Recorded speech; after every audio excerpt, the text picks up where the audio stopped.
started in the previous Daf regarding the obligation to be moiche, to protest, if one has the ability to influence and speak up and doesn't, the responsibility lays on that person. That's why our Daf essentially talks about, for the majority of the Daf, and regarding related concepts, agadic teachings throughout the Daf. Asher is co-sponsored by Kalzach and Yecheskel, Torah Anytime, Daf Achaim. Thank everybody joining us on Zoom. Some ideas we're going to speak about in today's Daf are the punishment for people who don't protest when others sin. Additionally, an episode in Yecheskel where the letter Tuf was written on the people's foreheads. Additionally, losing the schus avis, that happened at some point in history. When exactly did that happen?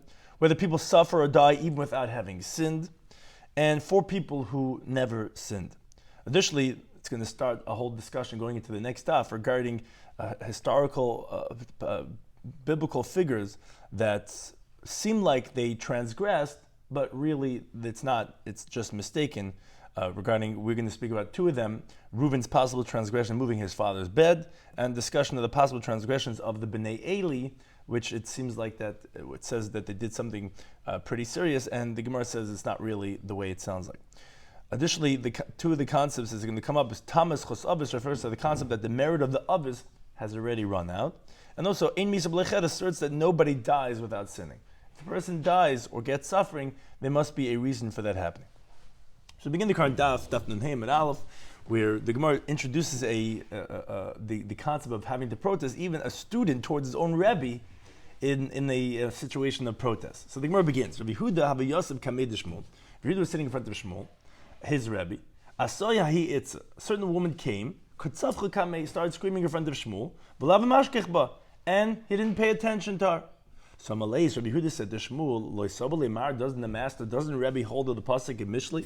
The pasuk says, Eitin aznoi mizakas dal. If someone closes their ear from hearing the screaming of the poor, Gam hu yikru v'loyana. He's also going to call out, and God's not going to answer him. This woman is screaming to you. How could you not be paying attention to her? So on that he said to him, Shinina, sharp one. Reishech, your head, meaning me, who I'm your Rebbe, Bekriri. I'm in cold water, meaning I'm not going to get burnt. But Reisha the Reishech, the head of your head, meaning Mar Ukva, who he's in charge of me and you, he's the Av Bezdin, he's going to be B'chamimi, he's going to be in hot water, meaning that's like where the phrase is, he's going to be hot water, is here in this Gemara. He's going to get burnt in the hot water. Why? Because Hayasef Mar Ukva, Av Bezdin, he's sitting, he's the Av Bezdin. The ability to do what the woman needs is not in my control, it's in his control. He's the person in the position of authority. He's going to be the one who's ultimately responsible. And he brought a right. Looks like it says the pasuk in Yommi. It says, Beis David, the household of David, meaning what we see from the pasuk we're going to bring right now is the punishment only goes to the one who has the ability to judge. So it's talking to the house of David. Koyamar Hashem, so says Hashem, Dinu la Beiker Mishpat, judge in the morning justice, V'tzilu gazal miyad oishik, and save the ones who are stolen from the ones who are oppressing them. Meaning to say, because they have the ability to step in and to have an influence. Maybe my fire, my anger is going to go out like a fire. It's going to consume and it's not going to be extinguished. Or they give his malaleichem, but the point is it's in the plural because of other people's bad doing. You're going to get punished based on it because you have the sphere of influence to go ahead and change the world, and you're not. So too over here, he's saying it's ultimately not going to be me and neither you. It's going to be our Rebbe, which he's the one who has the ability to do something, and he's not. He's going to be the one that's going to get the punishment. Similarly, the Gemara continues on these halachas of teichacha, of going ahead and rebuking. Amli Reb Zayler Reb Simon. He says, let the master go ahead and give rebuke to those members of the household of Resh Galusa. Amalei said to him, he says, they're not going to accept rebuke from me. What's the point? I'm going to go and just waste my voice? Amalei, so he said to him, even though they're not going to accept, the master should rebuke them. Why? Because the Amar Bacha Reb Chanina says, there was never a time in history that God went and promised something good and that he would retract to make it bad. This is the one exception where it says in the pasuk that Hashem had promised something good, and because of the punishment of not having given rebuke, Hashem backtracked on that, and they went and punished the tzaddikim. Now, Taisa just pointed something important. This Gemara is only saying if there's an element of doubt, if they're going to accept, as the Gemara is going to explain later on, that the attribute of justice said to Hashem, what, did they know that they're not going to accept? So that's where you have to get it and give rebuke, even though you don't really think they're going to listen. But where definitely they're not going to listen, Taisus brings the Talmudic dictum of mutav shishagim al yimazid. Then let them be by an error and mistake and not be deliberate, because if you're going to tell them they're going to not listen to you anyway, now it just got worse, because now they're deliberately sinners. So that's not where it means. But it means to say, if you don't really think so, they're not going to listen to me anyway, like, oh, what's the point? And guess what? They did listen. That's when you have to, under all circumstances. But you know for sure they're not going to, then Taisa says, and then don't go ahead and give their rebuke.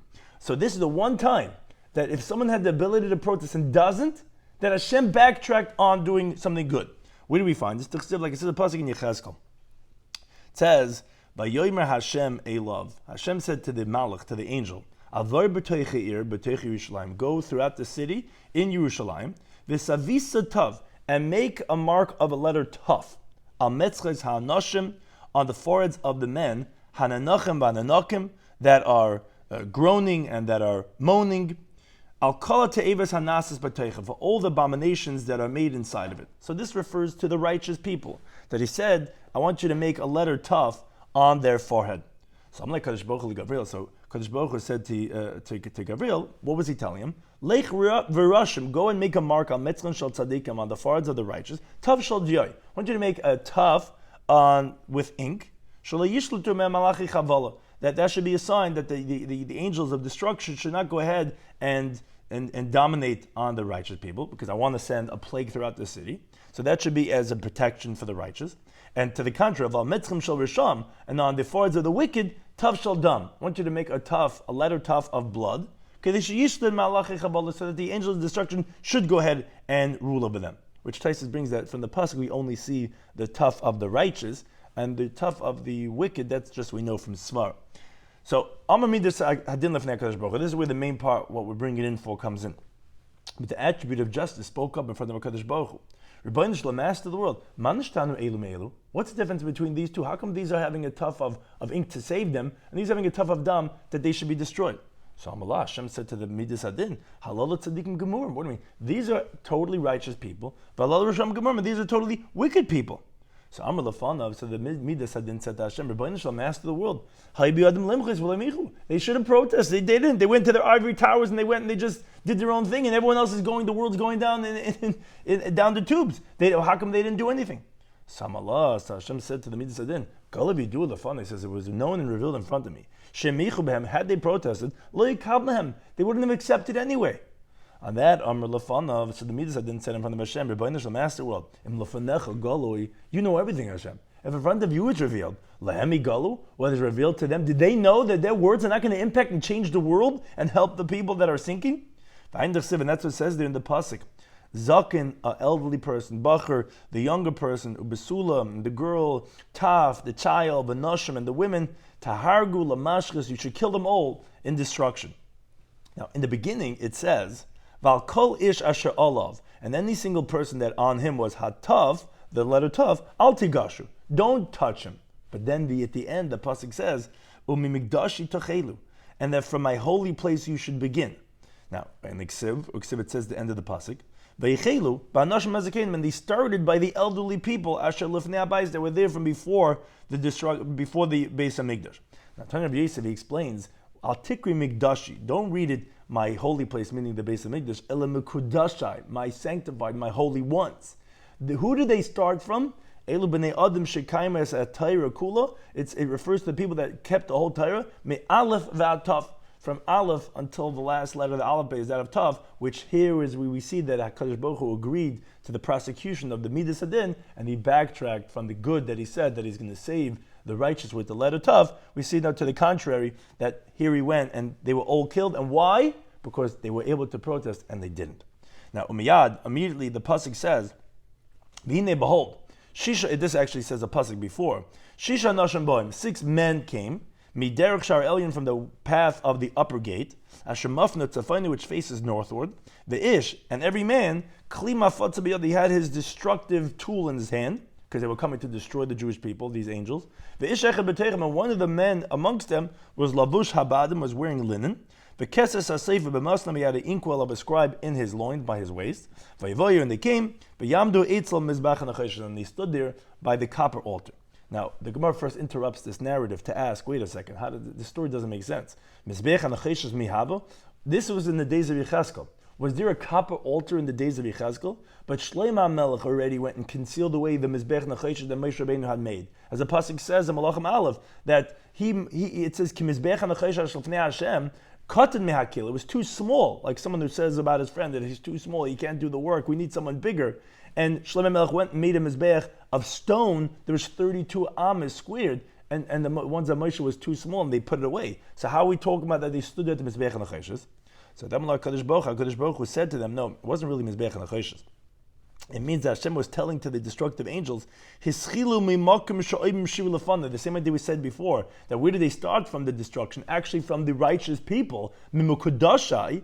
So to here he's saying, start from the place where they sing the song in front of me, from the Leviim, that they sing the Shira with the Klei Nacheshes, with the copper instruments. That's where they started from the Leviim, from the holy ones, from Mukudashai, which again, they didn't protest, and therefore actually they were the first ones to die.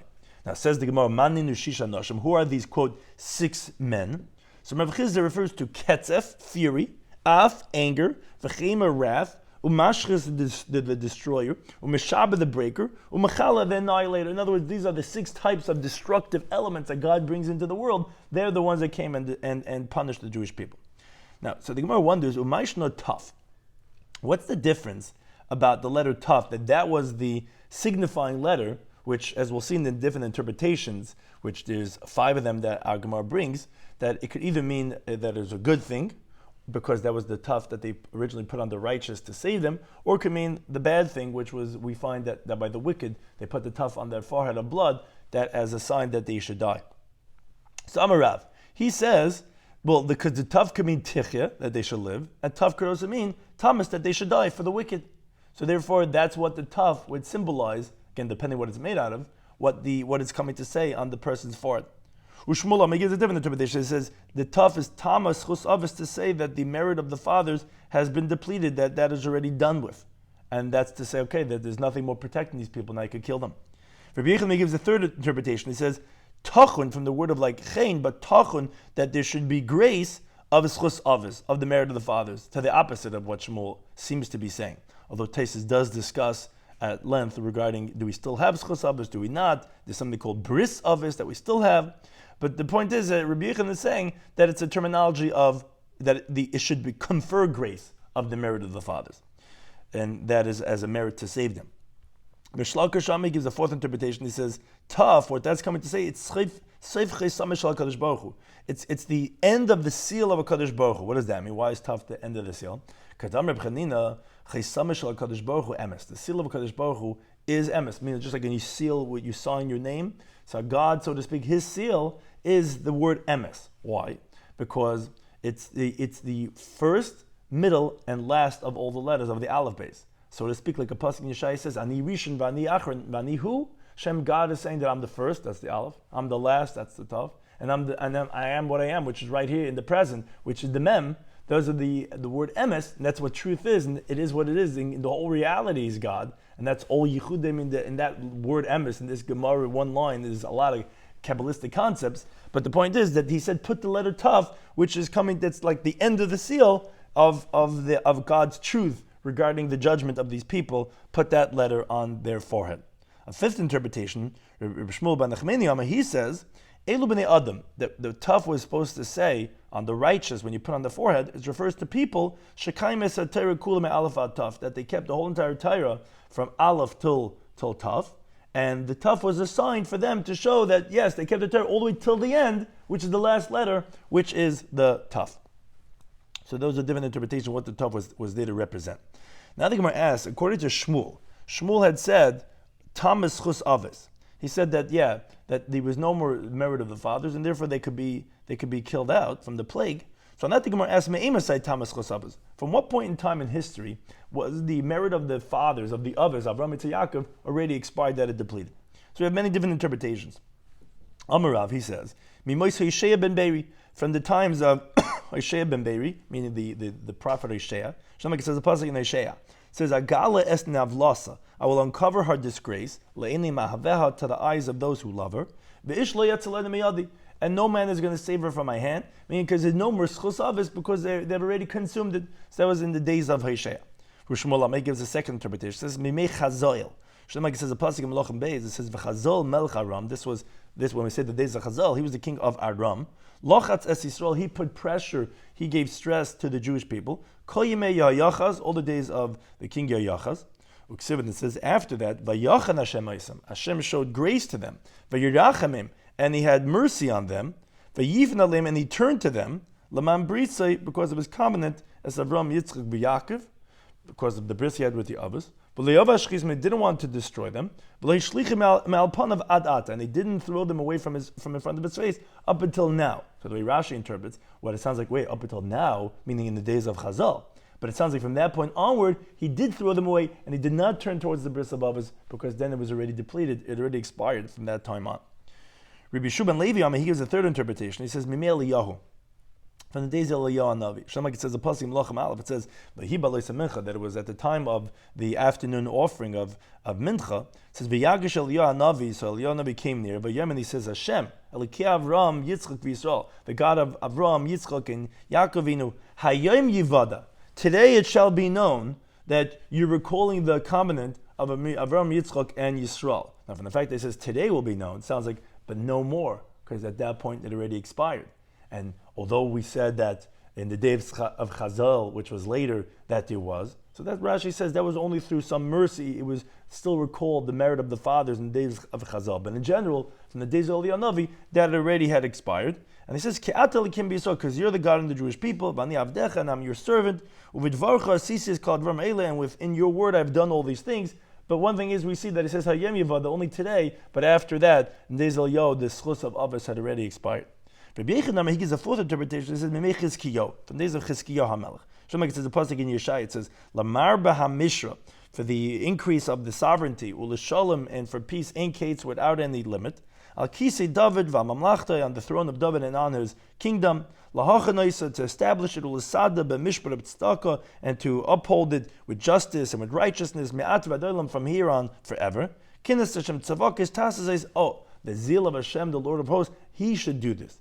So from the fact that it says Me'at v'Adolam, from here and on, Kinnas Hashem Tzavakis Tasas, sounds like, yes, it's only going to be the zeal of Hashem, Lord of hosts, that's going to do it, that's going to protect the Jewish people, but not the schus of Avos, because the merit of the fathers have already expired, have already run out. That is one interpretation, but as Taisus brings from the Vikar Rabbah, that we always recall schus Avos, and that has not expired. And as we find by Rabbi Yechanan, that he says Tachin schus Avos, that even if already after the Churban, even towards the end of the Galus, the pasuk says that Kikel Rachum v'lo yishkach es bris v'secha, God will never forget the schus of our Avos. Continue next to Gemara, which the Gemara continues in a related discussion that regarding a person gets judged for everything. That we were saying a person gets judged such extreme that they were totally righteous because he didn't protest. We see how far it goes to Midas Adin. So here also the Gemara continues on that theme. Amr Bami says, Ein misa b'lo chet. There's no death without any sin. And that is, a person's sin causes him to die. Ve'ein yisrum b'lo yavan. And neither is there any affliction without any sin. Which, as Taisa explains, the terminology is chet and oven is distinct. That death comes for a person even by doing a shagig, which the word chet, it refers to hashgagis. But afflictions come to a person when he does something deliberate. And although we find that the protection of the Yisurim is even when you do it by mistake, but here, as we'll see in the pasuk that's being brought over here, is something regarding a very strong type of affliction, and therefore that would be only with a oven, with a deliberate sin. As the Gemara explains, where do we find that there's no death without any sin? Like it says the pasuk in Yecheskel. It says, "Hanefesh hachetas," the soul that sins, he tamas, she's going to die. That soul. Ben lo yisabava inhav, the son does not bear the iniquity of the father. Va'av lo yisabava inhaben, the father is not going to bear the iniquity of the son. Tzidkas atzadik olav tia, the righteousness of the tzaddik is going to be on him. V'rishas harash olav tia, and the wickedness of the wicked is going to be on him. If a person dies, then it's because of something he's done wrong. And any yisrum b'lo yavan, there's no affliction without any sin. Just like it says the pasuk in Tehillim. V'kadati b'shevet pisham, I visit with a rod of on them because of their transgression. Uvnegoyim avayim, and they get plagues because of their iniquity. In other words, the afflictions are the negoyim that comes because of pekidas avim, because of visiting of their sin. Now, as a continue to Beis, the Gemara, however, ultimately rejects this interpretation. Meis, the Gemara is from the following brayso. Amar Malach Shabbos Daf HaKadosh Baruch Hu. The ministering angels sent in front of HaKadosh Baruch Hu, Rebbeinu Shalom, Master of the world. Why did you give the penalty of death on the first man that was ever made? So Amalem, he said to them, Mitzvah Kala Tzivis, I gave him a very light mitzvah of not eating from the Eitz Hadas, of the tree of knowledge. And he violated, so therefore he's deserving of death. So Amrullah, he said, but then the angel said to HaKadosh Baruch Hu, Moshe of Aaron. What's a Moshe and Aaron? Shekaimu Kol Tarakul, they kept the whole entire Torah, and they died. So in that Amalahem, so Hashem quoted to them a pasuk in Kehelis. It says that everything is going to be the same. Mikra echad latzadik v'lerasha, one occurrence for the righteous, for the wicked, latoiv v'gleimer, for the good, and as the pasuk there continues, and for the ones who is pure or impure, for the one that brings a carbon, doesn't bring a carbon, and katoiv kachete, the good is like the sinner. So one thing we see from this brayso is that was the answer, that although Moshe Rabbeinu didn't sin, but they're going to die just like everybody else because of the original sin of man. But one thing we see is that you see this death even without sinning. You see Moshe and Aaron never sinned and they're going to die. That refutes that you said there's no death without sinning. And that says the Gemara, that's not difficult. You're right, that brayso is obviously not like Rabami. But who da'amar ki haytana? Rabami says like a different Tana. The Tana learned the brayso. Shimon Lazayim, he says, Af Moshe v'Aaron, also Moshe and Aaron b'chetamei, so they died because of their sin. Shimon says the pasuk in Midbar. Hashem said to them, Yan lo yamantem bi, because you did not have faith in me, which was the famous story of the Mei Meriva, that Moshe went and hit the rock, and because of that, that's where they died, as the Gemara infers. Hamantem bi, had you had faith in me, adayin lo higi zamanchem lipatim la'olam, would never have yet reached your time to have left from this world. So there it doesn't contradict Rabbi. You still see like this town, the holds like him, that even those who are like Moshe and Aaron, they did sin, and therefore that's every person who passed away is because they sinned. And that says the Gemara Meisvei. However, we learned in the Brayso, it says Arba Meisu be'etyoy. There are 4 who died with the counsel Shalnachash of the snake, meaning the snake who counseled Chava to eat from the Eitz Hadas. Means to say, but these people did not have any other sin, and therefore they didn't die because of their own sin. Which Tais actually asks an interesting question. The pasuk in Kehelis that says, "Aiki adamin tzadik ba'aretz she'asatei b'leyachta." We know there's a pasuk. There's no person that never sins. Everybody sins. Don't get so down on yourself because you stumbled. Everyone sins, and that says Tais. That's by the majority of people. But yeah, there were 4 exceptions in history that these people did not sin, and they didn't die because of their own sin. And who are these 4 people?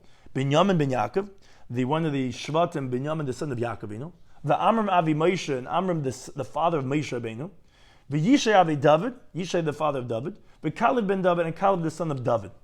Which, what's interesting is they find the greatest leaders of the Jewish people, they did sin, and that's a lesson for us all, is that it doesn't mean you didn't do anything wrong. The objective here in this world is not to come down here and not do anything and say, oh, I never sinned. You got to get up, you got to be valiant, you got to go ahead and do what you got to do. Yeah, a person will sin, but the objective is to live and to become great. But there were 4 people that never sinned. Now, says the Gemara, B'kulu Gemara, these 4 people, all of them we have on oral tradition that we know was like that. There's no explicit raya. Labarma Yishai Avi David, the one that we find in the explicit pasuk that through a drasha that tells us that it was like this was Yishai the father of David. The Mefarish Bekrug, because the pasuk says regarding him, the Chsibah says the pasuk in Shmuel Beis. It says Vesamasa is talking about something else over there. It says, and Amasa, some Avshalom, he placed Avshalom Tachas Yoav, to take the place of Yoav, and the gear says Ala Tzava, on the army. Va'amasa, he was Ben Ish, he was the son of a man. Ushmo Yisraeli, and his father was Yisraeli. Now the main part of the pasuk is right now. Asher Baal Abigail, that he cohabited with Abigail, who was Bas Nachash, the daughter of the snake, Achais Tzeruya, and she was the sister of Tzeruya, who is Aim Yoav, and her sister Tzeruya was the mother of Yoav. Now, says the Gemara, okay, so about Abigail. So the first I was talking about one person who cohabited with Abigail. Now, Abigail, Bas Nachash, was she's the daughter of the snake. Abigail was the daughter of Yishai. How do we know this? Because the pasuk says in Dibur Yomim, it says Vachyoisehen. It's talking about the sons of Yishai over there, and it says, and their sisters were Tzeruya of Abigail. So Abigail was the daughter of Yishai. Why is saying that she's the daughter of the snake? Or rather, says the Gemara, is she's the bas. She's the daughter of Misha Meis Be'et Yishal Nachash. She's the daughter of the person who died from the counsel of the snake, just from the original primordial sin of the Eitz Hadas. That's why her father passed away, and that's why she's calling that her father is called, so to speak, the Nachash, because that's the only reason why he died. Says the Gemara, Mani, who the Tana of this brayso? Ilam Tana the Malach Eshars. If you're going to reject and say, oh, that's not difficult in Rabami, because this is like that other Tana of the Malachi Asharis that you see that the people die without a sin. The problem is, but v'ika Moshe v'Aaron, then you would say that there should not be just 4 people that died without any sins. It should be 6 people that died without any sins, because Moshe v'Aaron is like that price that says that they also died without any sin. Elalav, this is the point that the Gemara wants to bring out. Obviously, that this Bryce is Reb Shimon ben Elazar. It's going like that Bryce said, yes, even he who said, and we thought that's like Rabami, that Moshe and Aaron died in their sins. We wanted to say, who's Rabami like? We said, one Bryce rejects him. You said, no one dies without any sin. The Malach Hasharis, that Bryce, they were answered that, yeah, Moshe and Aaron, even though they didn't sin, they're going to die without a sin. That's difficult in Rabami. He says, oh, he's like a different Tana. Which Tana? Shimon Elazar. Shimon Elazar says that Moshe and Aaron died because of their sins. The problem is, so then who's the Tana of this Brisa? If you're telling me that it's that this, and we're finding here that there are 4 people that without any sins, that's not like Rabami. So who is it like? If it's like the other opinion that you said that there are those who die without any sins, Moshe Aaron should have been in that list too. Obviously, this Rabbi Shimon Elazar says no. Moshe Aaron are not in this list. They died because of their sins, but he agrees by these 4 because we don't have any other Tana that we know of, and therefore he's agreeing over here. Obviously, there is death without any sin, and there is affliction without any iniquity, which Taisa says we don't have a raya on that second half of the statement, although we're putting them together. But it says, but Rabami, it's a refutation of Rabami, who he said there's no death without any sin. It's a refutation because here you see clearly that even the Bryce that we thought was going to support him, of Moshe and Aaron, that they did die because of their sins. You see, but look, that same opinion, because if it's the other opinion, it shouldn't have said 4, should have said 6. Obviously, he agrees that there are those who die without any sins, and therefore that refutes him. It is possible to die without any sin. Now, continuing on the related theme regarding the sinning of the righteous, and also the precision of judgment, like we said regarding even if you don't protest. So Rabbi Shloimy Schwartzberg says, Reuven chata, whoever says Reuven sinned with the story of the shivcha of Yaakov, that of Bilhah, like his father's wife, in Elatoya, is only mistaken. Kishanem, it says in the pasuk to remove from your thought process, which when it talks about in that same pasuk that he did something wrong, that you shouldn't suspect Reuven, it says right then, Vayu b'nei Yaakov shnayim asa. It says that the sons of Yaakov were 12 sons. In that same pasuk, it tells you that no, he was just as equal as all the other shvatim.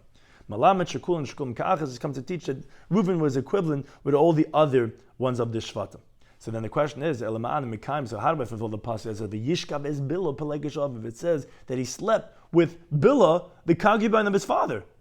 So on that says the Gemara, no, Malamet comes to teach you something else.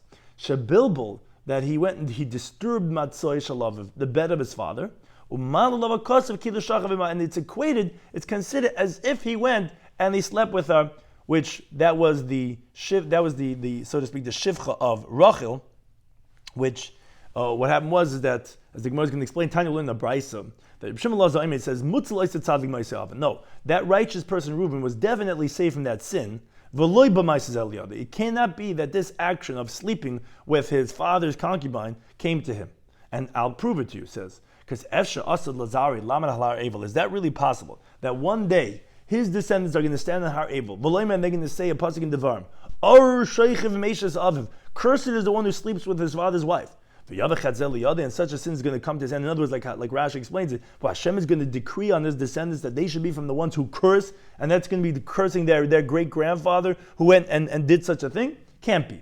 So Eliman becomes, how do we fulfill the pasuk Yishkav es Bilah pelegish aviv, that he slept with Bilah, the pelegish of his father? It's something else. Elboin imay tava. He went and he demanded the disgrace of his mother.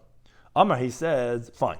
If my mother's sister Rachel, when she was alive, she was a rival to my mother, and therefore I could understand that my father went and had his primary residence by my mother's sister.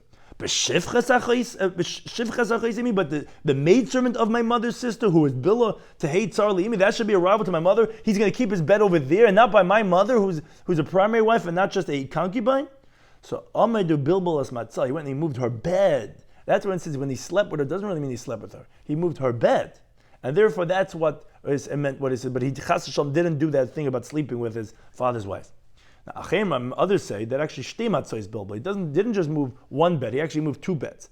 Achas shel shchina, one of the divine presence, which that's what Yaakov did. He had 4 different residences by his 4 wives, and he kept a bed for the divine presence. Whichever tent he saw the divine presence, that's where he would come and sleep that night. So not only was moved the bed, there was Achas shel shchina, one of the divine presence bed, but Achas shel Ava, one of his father's bed. And that's what the pasuk says when Yaakov was giving what's called the Birchas Yaakov. So he rebuked to Reuben. He says, "Az chilalta." Then you went and you desecrated Yitzui, my bed, Allah. That what does Allah mean? It means you desecrated the name that, meaning the Shechina, that goes onto my bed. From the fact that it didn't say Yitzui Alisa, it doesn't say you went up on my bed. It says Yitzui, my bed, Allah, the thing that goes onto it, which refers to the divine presence. Or Rashi actually brings a different reason of regarding this extra bed.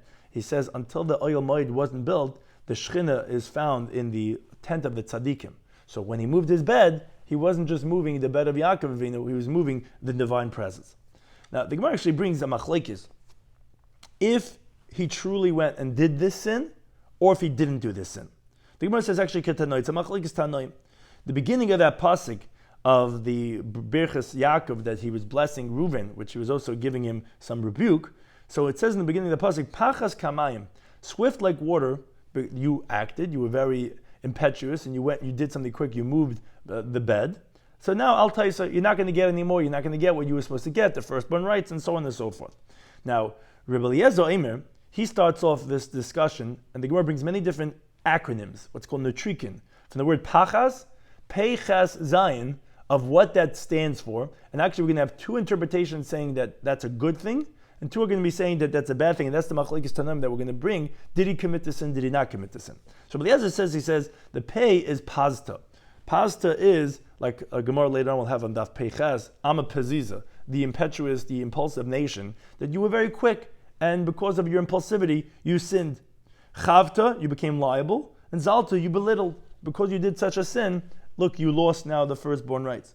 Pshuaim gives a second interpretation. It says, Pesata al dust, you trampled on the law. Chatasa, you sinned. Zenisa, you acted illudely, you acted inappropriately, like in the term of znus, which was committing the sin with Bilah.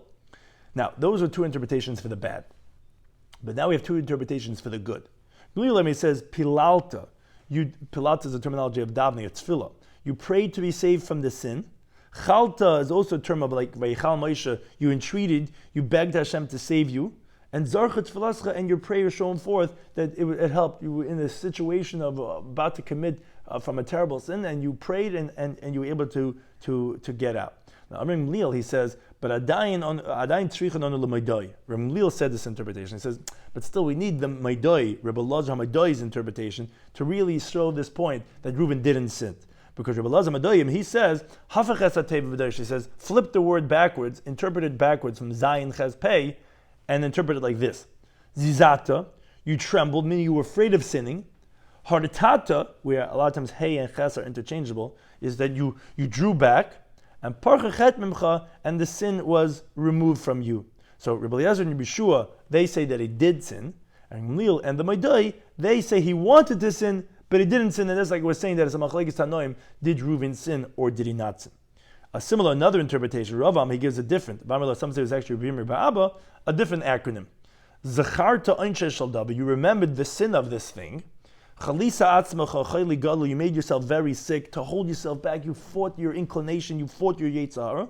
Parashta malachtoi, and you held yourself back from sinning. Again, another good interpretation of the acronym, going backwards to show that Reuben was, although he did something wrong by moving the bed, but he didn't do that sin of sleeping with his father's wife. Now the Gemara brings an acronym, brings a simon, a mnemonic to remember, which it's going to go through in the next daf, and we have 2 of them regarding great people that, although it says that they sinned, but it's a mistake. They didn't really sin. Reuven, which we just mentioned before, Bnei Eli, the sons of Eli, the Kohen Gadol in the times of the Mishkan by Shiloh, Bnei Shmuel, the sons of Shmuel Hanavi, David Shloima, and V'yayish, a king of the Jewish people. A simon is mnemonic to recall these that we're going to say that whoever says that they sinned is only mistaken. So the Reuben we mentioned before, and now the Gemara continues. Says, whoever says the sons of Eli sinned, now specifically regarding the sin of having relations with a married woman, and elataya, he's mistaken. Now, as Rashi and Taisa both point out, it's regarding that a person's mistaken, but they were disgraceful regarding the kachim. They did demand certain things that were inappropriate, but not that it was regarding sleeping with a married woman. Shenamag, it says in the pasuk in Shmuel Av, it says, "V'sham shnei bnei Eli," and there were the two sons of Eli who were Chafni and Pinchas, Kehanim LaShem. They were the Kehanim, the priest to Hashem. As the Gemara explains, Savula Karav. So this interpretation of Rabbi Yonasan holds like Rav, and it even holds a little bit more than Rav. Because the Amar Rav says, we're going to quote him later on in the Sugya, he says, Pinchas Laichata. Pinchas didn't sin, and he learns that from a pasuk. Now, what Rabbi Yonasan does is that he actually then learns out Chafni from that pasuk. Why? Because Makash Chafni LePinchas. Rav is going to show how Pinchas didn't sin, and he equates in the pasuk. It puts Chafni and Pinchas together. So we're comparing Chafni to Pinchas. So Ma Pinchas Leichata, just like we're going to prove that Pinchas didn't sin, so Af Chafni Leichata, so also Chafni then didn't sin. So if they didn't sin, so Man Mekayim, how do we fulfill the pasuk in Shmuel Af that says Asher Yishkev B'Nesanoshim, that they slept with the women? Says the Gemara, no. Because since they delayed their bird offerings, where they refused to sacrifice any carbon, unless with great difficulty. There was a lot of red tape they made. There's a pasuk says Shmuel Aleph that they wanted the meat. They wanted the really good parts of the animal. So it says, even before the sacrificial parts were sacrificed, they were sending out their lads to go ahead and demand, say, well, we want this. We're only doing it if we get that part of the animal. Now, problem was, when the women would come, who they were Zavis or Yoladis, they had given birth, they came from very far away to Shiloh to bring their kinim, which are their peers of birds, and Chavni and Pinchas would delay them from sacrificing it. Now the problem was, the women couldn't rely on knowing that it's going to be sacrificed because they didn't know about all the red tape, so they were being delayed, and therefore, Shaloi Holchu Etzabalehem. They weren't able to go back to their husbands until they were able to see that their birds were sacrificed and that they know they're Torah for Kachim and they go into the Azara. So therefore, Malalein Akasav Kilo Shachlim, the pasuk considers it as if they slept with other people's wives because they stopped them from having relations and having periver with their husbands. So that's why it was considered as a Petchas Sham, they never did such a thing. Now, Gufa, the Gemara says something that we quoted that was integral for the interpretation of Yonasan, that Amar Rav, he says, Pinchas Leichat. Says Pinchas, which was one of the two sons, he didn't sin with the relationship with a married woman, because this that it says Asher Yishkev B'Nesanoshim, that they slept with the women, that's only regarding Chafni.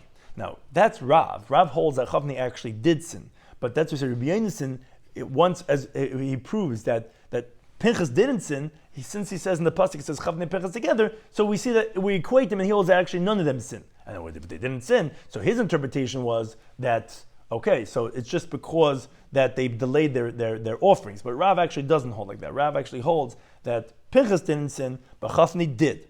Shnei, like it says in pasuk in Shmuel Aleph, it says, V'achia ben Achituv, he was Achi Ikovid, he was the brother of Ikovid, who was Ben Pinchas, the son of Pinchas, Ben Eli, the son of Eli, who was the Kohen Hashem Begoyma, who was the priest of Hashem in Shiloh, who he was, like the pasuk says, Noisi Ephod, he wore the Ephod, he was the Kohen Gadol.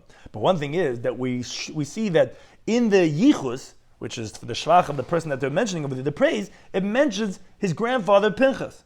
So on that says Rav the proof. He says, you think it's really possible that Pinchas would have committed this sin of sleeping with married women? And the pasuk would go ahead and, when it talks about the ancestry for praise, it would go ahead and mention his grandson as Yichus after Pinchas? But it can't be. Why not?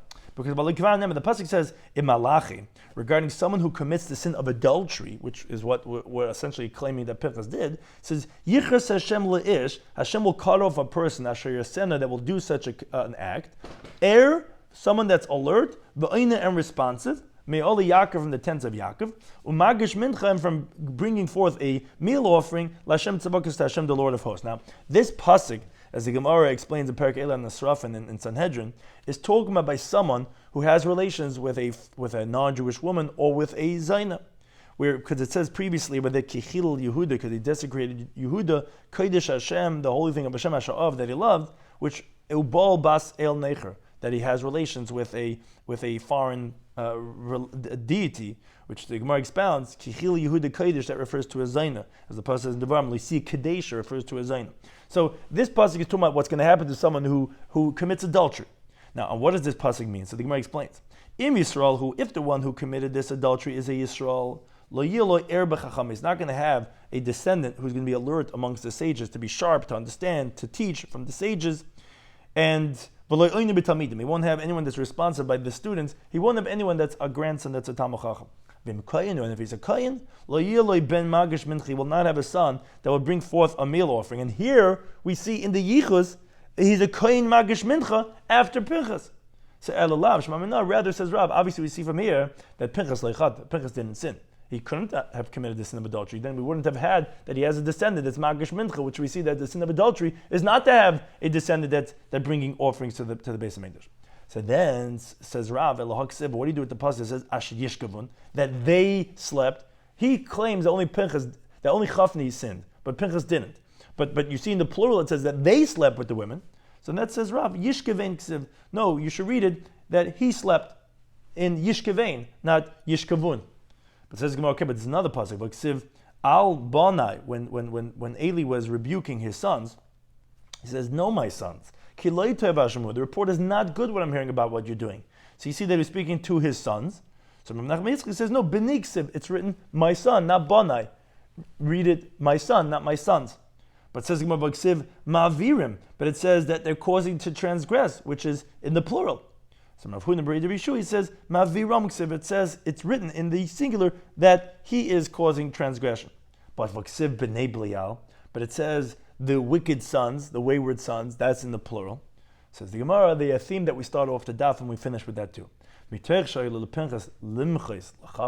Since his brother Pinchas should have protested what his brother Chafni was doing. V'lei Michi didn't protest. Ma'alav akasa, the pasuk considers it ki'ilu chata, as if he sinned. Which obviously this is agreeing with Rabbi Yonasan, who he says no, both of them didn't sin. Rav holds no, Chafni actually did commit this sin. Pinchas didn't, but it's considered as if he did. That's why he's being called also B'nei Belial, because he didn't protest regarding what his brother was doing. Some of this we spoke about today's daf in Shabbos Daf Nun Hey was regarding this theme that we started in the previous daf regarding Misha b'yadi limchis. If someone has the ability to protest and he doesn't, then it's considered as if he also committed the sin, like we had by the halacha by Mishnah, Belazar ben Azariah, that he didn't protest regarding the neighbor, so he's held responsible for that sin. So on that says the Gemara, we had a story that he was telling, Shmuel was telling to Rabbi Yehuda that no, specifically Mar Ukfa, that he has the ability because he's the Aved Bezin, he's going to be held responsible, not me and you. And that's like we brought the pasuk, like the Beis David, but they're going to get punished when they from other people's actions. That's only because Beis David has the ability, but someone who doesn't is not going to get that punishment. Then additionally, we saw in the Gemara that if someone was told that he should give rebuke, even if they're not going to accept, which Taisus says that that's only if it's at least somewhat of a doubt. For sure they're not going to accept that, don't rebuke them. But even if you don't think they're going to accept, you should still give rebuke. And actually that's the one thing that Kadosh Baruch Hu retracted from a good promise was for people that, although they were totally righteous, but since they did not give rebuke, then they were punished just like the wicked. Which the pasuk says, "V'savisa taf," they were supposed to make a mark of taf. That was referring to, by the tzaddikim, that was made out of ink, and the wicked made out of blood. Now, when Hashem ultimately retracted to the Mizadin, when it says that they started from the Mikdashai, that refers to Mikudashai, from the holy ones. That was the tzaddikim. That's actually where it started, and that's those who were Mekayim the whole Torah from Aleph till Taf, which actually the Gemara says why Taf was put on the foreheads. So there are many different interpretations what the Taf was referring to. Either because Taf is Tichya for the righteous and Tamas for the wicked, which they had that out of ink and then had out of blood, or it's actually referring to Tamas Chos Avis, that the merit of the fathers have already expired and now they're going to get punished, or actually means to the contrary, to confer the grace of the Chos of the Avis.